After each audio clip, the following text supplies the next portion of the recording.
বাইরে এদেরকে প্রকৃতি এনজয় করতে দেখে আমাদেরও মাঝে মাঝে মনে হয় বাইরে প্রকৃতিতেই থাকি। আর যেমন ভাবা তেমন কাজ, আজকের রান্নাটা বাইরেই করব, প্রকৃতির মাঝখানে।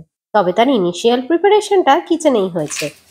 চিকেন ব্রেস্ট পিস বাটারফ্লাই কাটে কেটে নুন মরিচ দিয়ে প্রথমে ম্যারিনেট করেছি, তারপরে মশলায় ম্যারিনেট করেছি। পুরো ডিটেল দেখতে আমার বড় ভিডিওটা দেখে নিও। তবে না, শুধু চিকেন নয়, চিংড়িও হবে, সেটাও ম্যারিনেট করে নিয়েছি। তবে সব ম্যারিনেশনের পরে কিচেনটা আগে পরিষ্কার করে তারপরে যাব বাইরে। এমনিতেও ম্যারিনেট হতে একটু তো সময় লাগবে। দেখো বাইরে পাখিরা ঘুরে বেড়াচ্ছে, সাথে আমরাও চলে এসেছি। গ্রিল ওভেনে কয়লা জ্বালিয়ে নিয়ে আমরা শুরু করে দিয়েছি আমাদের রান্না। সেই আগেকার দিনে যেমন কয়লার উনুনে রান্না হতো, এখন উনুনগুলো একটু বিশেষ হয়ে গেছে, কিন্তু সেই কয়লাতেই রান্না নেমে এসেছি আমরা।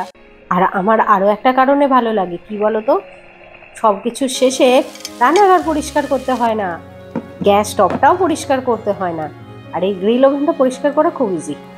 হ্যাঁ, তবে শুধু যে মিট গ্রিল করি তা নয়, আমরা অনেকটা সবজিও গ্রিল করে রাখি। ওই মিটটা খেতে খেতে তার সঙ্গে যাতে সবজিরও যোগান থাকে সেটাও আমরা খেয়াল রাখি। তোমরাও কি ভালোবাসো গ্রিলিং করতে? আমাকে কমেন্টে জানিও।